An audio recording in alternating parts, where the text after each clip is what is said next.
This channel's content is strictly for educational and informational purpose and does not endorse or promote any form of violence, harm, illegal activities, self-injuries and communal disharmony. স্বাস্থ্য ভবনের পর এবার কলকাতা পুলিশের সদর কার্যালয় লালবাজার অভিযান, junior ডাক্তারদের লালবাজার অভিযান। কলকাতা পুলিশ কমিশনার বিনীত গোয়েলের পদত্যাগ দাবি এই অভিযান থেকে।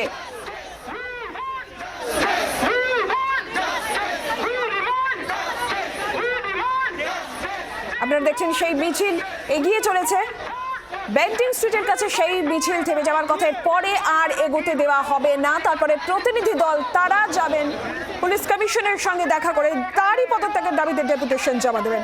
আরো একবার আমরা জানবো মিছিলের এই মুহূর্তের অবস্থান, মিছিল থেকে কি ছবি উঠে আসছে। রনয় আমাদের জানাবেন আরো বিস্তারিতভাবে। রনয়, এই মুহূর্তে তুমি যে ছবি দেখতে পাচ্ছ, মিছিল কলেজ স্কয়ার থেকে মোহাম্মদ আলী পার্ক ক্রস করেছে, ক্রস করে বিবি গাঙ্গুলি স্ট্রিট যে ক্রসিং, সেই ক্রসিং এর দিকে এগিয়ে চলেছে। সেখান থেকে বেন্টিং স্ট্রিট হয়ে যাওয়ার কথা লালবাজারের দিকে। যদিও চিকিৎসকরা জানিয়েছেন আগে ভাগেই যে তারা বেন্টিং স্ট্রিট পর্যন্তই যাবেন, এর বেশি তারা এগোবেন না। তবে তাদের 4-5জন প্রতিনিধি লালবাজারে যাবেন পুলিশ কমিশনারের সঙ্গে দেখা করতে।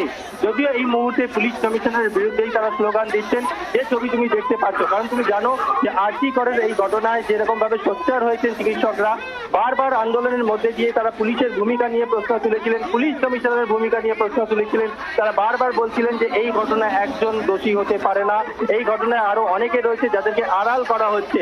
তারা পুলিশ কমিশনের পদত্যাগের দাবি বারবার আন্দোলনের মধ্যে দিয়ে জানিয়েছিলেন। তার জেরেই তারা আজকে এই লালবাজার অভিযানের ডাক দিয়েছেন। এই মুহূর্তে লালবাজারের দিকে এগিয়ে চলেছেন চিকিৎসকরা, এবং এই শুধু চিকিৎসক তাই নয়, বিভিন্ন সমাজকর্মী থেকে শুরু করে বিভিন্ন আন্দোলনের মুখ রয়েছে, কামদুনি প্রতিবাদী কাণ্ডের আন্দোলনের মুখ, তাদেরকেও দেখা যাচ্ছে এই মিছিল এই মুহূর্তে মোহাম্মদ আলী ক্রস করে বিবি গাঙ্গুলি স্ট্রিটের দিকে এগিয়ে চলেছে। সেখান থেকে লালবাজারের উদ্দেশ্যে যাবে।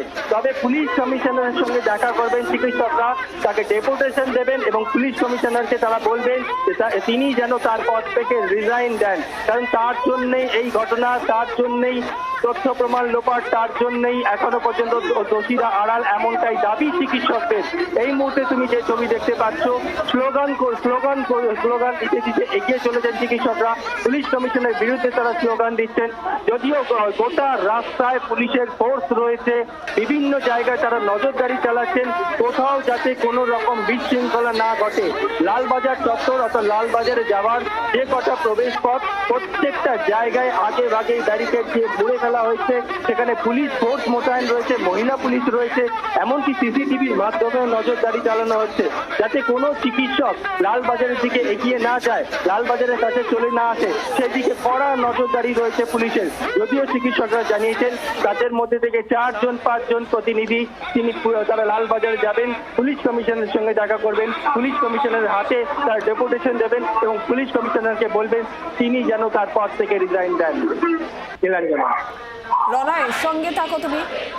একদিকে যেরকম বিজেপির, একদিকে যেরকম আপনাদের যে ছবি আমরা দেখাচ্ছি, জুনিয়র চিকিৎসকদের লালবাজার অভিযান, সেই মিছিল ক্রমশ এগিয়ে চলেছে লালবাজারের উদ্দেশ্যে। সিপি বিনীত গোয়েলের পদত্যাগের দাবি জানাচ্ছেন তারা। বাংলার আওয়াজ, বাঙালির আবেগ, জি 24 ঘন্টা।